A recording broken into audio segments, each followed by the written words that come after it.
Nowadays, we're very aware that our ecosystems are under threat. Species are going extinct, climate change is impacting the creatures that live in our ecosystems.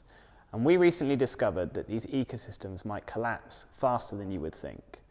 You can imagine it like a fire. A very small fire doesn't burn very hot, and so a log in that fire takes quite a long time to disappear. With a larger fire, it is hotter, and therefore the same log disappears faster.